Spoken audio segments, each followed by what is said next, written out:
Hi everyone, this is Emma at Change at Play, and welcome to the third episode of the Enneagram with Emma, where I'm sharing insights and reflections about the Enneagram, which is a powerful tool and personality framework that can help us to develop greater self-awareness, and it can help us to recognize when we're leading from reactive patterns and fear-based leadership, and can help us to shift towards more intentional, conscious leadership.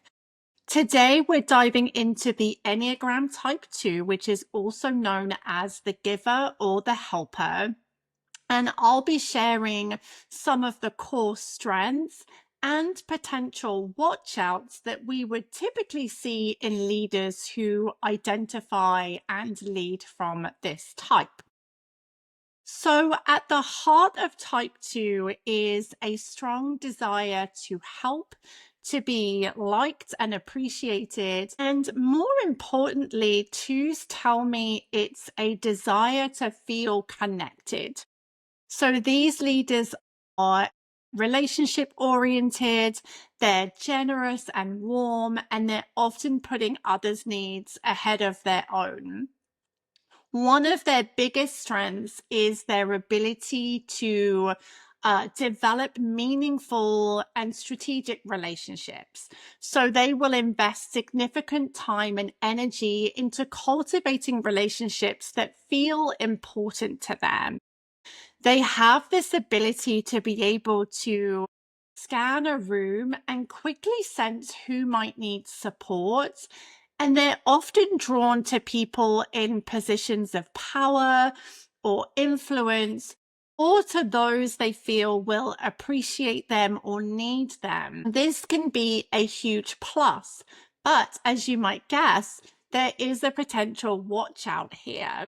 Their desire to be liked and appreciated can lead them to over prioritize others at the expense of their own needs. And over time, this can result in unbalanced dynamics, especially in relationships where their efforts aren't equally reciprocated.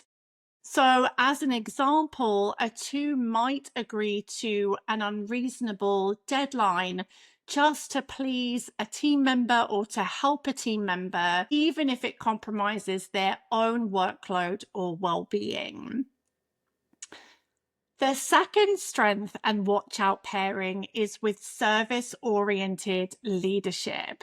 Twos truly embody the heart of servant leadership or service leadership, really driven by their desire to help and support others. So their attention, their focus of attention tends to be out there on others, and it's really attuned to the needs and priorities of those around them. They'll often go the extra mile without being asked, and they're quick to offer practical help and thoughtful solutions, and they do so with care and generosity. Seems like intuitive awareness allows them to sense what somebody needs, sometimes even before the other person realizes it themselves. The potential downside here is that this drive to help can be rooted in a deeper need to feel needed or indispensable. And for twos, as much as they don't like it, and sometimes they don't recognize it, they can unconsciously operate from a give to get mindset. And this can sound manipulative, and it's not like that at all. But twos are simply hoping for some form of appreciation or thanks or recognition in return. So if they're giving and giving and giving, and they don't receive that appreciation or thanks, over time, resentment, or they can feel unappreciated. So those sort of resentments can sort of bubble up under the surface. Their intense focus on others can also lead them to neglect their own needs, and they may unintentionally overstep boundaries, both their own and those of others. In addition to their generous acts of service, another standout strength that the twos have is with their emotional intelligence. So, twos are highly attuned to the emotions of others. They can quickly sense how somebody is feeling, and they respond with empathy and warmth.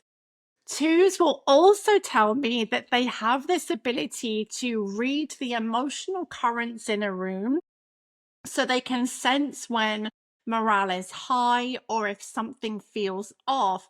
And they're often stepping in to lift the energy in the room and to keep things positive. But while they're skilled at sensing others' emotions, the watch out here is that they may struggle to recognize or express their own, especially emotions like anger or sadness. They might repress these because they'll worry that they'll be seen as too much or that it could threaten a connection with somebody. And over time, with these suppressed emotions, it can lead to emotional exhaustion, potential outbursts, and then over time, potentially burnout. Twos can also feel overly responsible for keeping the group dynamic positive, which can cause them to avoid necessary tension or to avoid difficult conversations. Lastly, I think twos really excel at empowering others.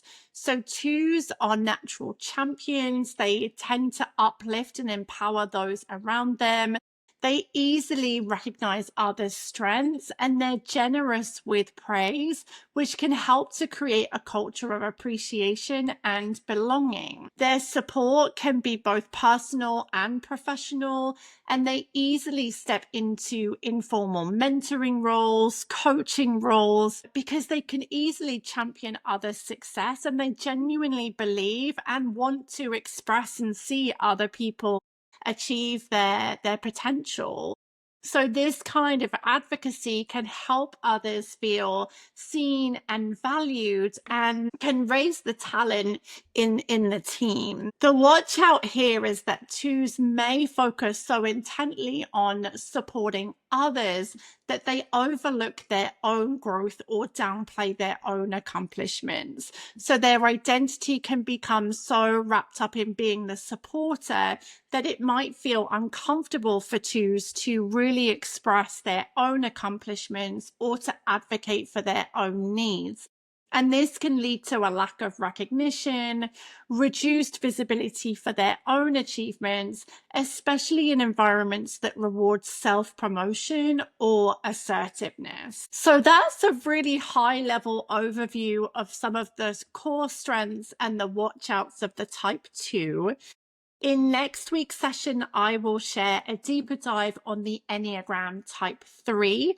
And in subsequent sessions, I'll share more about some of the growth and development strategies for each of these types. If you'd like to learn more about the Enneagram, if you'd like to find out your type, or if you'd like to bring this work to your team, head over to my website, changeatplay.com. You'll find some resources and guides there. You can also reach out to me by email if you have any questions at emma@changeatplay.com. Okay, so that's a wrap for today, and I will look forward to seeing you next time.